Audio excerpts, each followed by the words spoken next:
C'est une mesure salutaire qu'il faut saluer. Effectivement, moi je suis parmi ceux qui croient toujours que le navétane doit se dérouler pendant l'hivernage. Donc j'ai toujours combattu cette situation avec mes camarades au niveau des structures. Je n'arrêtais pas de leur dire que le mouvement navétane a une période.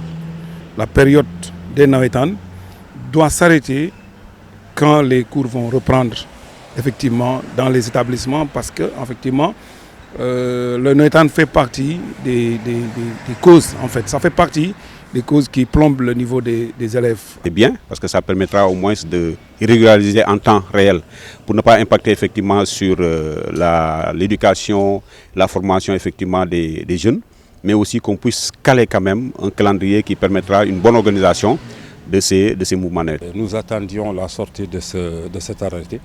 Et heureusement qu'à Ziguinchor, dans notre plan d'action, n'est-ce pas, que nous allons soumettre incessamment au gouverneur, il est prévu d'arrêter les navétanes au 15 octobre, ce qui cadre avec les conclusions, n'est-ce pas, des rencontres sur la réforme du mouvement.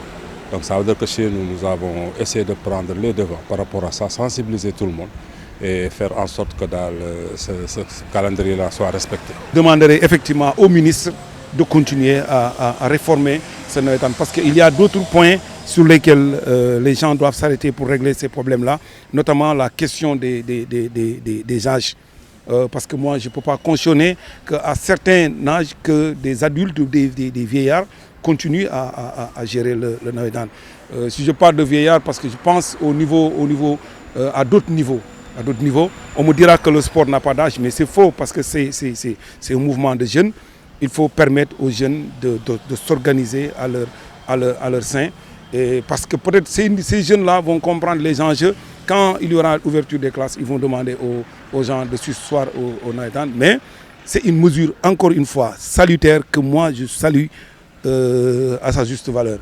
Et je demanderai au ministre de continuer dans ce sens-là et de réformer en profondeur, notamment la question des âges. Mes inquiétudes, c'est juste par rapport au calendrier. Oui, c'est bon, mais aussi à la disponibilité des terrains. Le gros du problème, c'est ça. C'est-à-dire, à Ziguinchor, je donne l'exemple, pour un seul stade, vous pouvez effectivement caler cette date-là, ça va être difficile.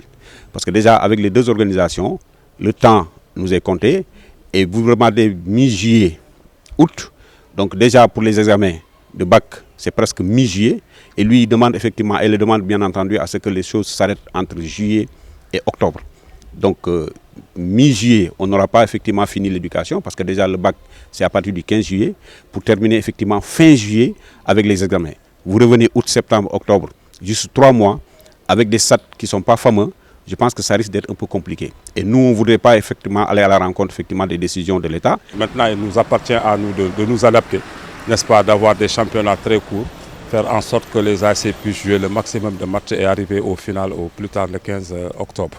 Donc à notre niveau, nous sommes en train d'y travailler pour que les gens adoptent la même formule.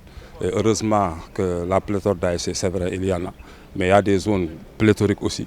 Nous sommes en train de travailler pour faire en sorte que les zones aient le même nombre d'équipes pour que très rapidement qu'on puisse y aller et atteindre l'objectif là du cadrage.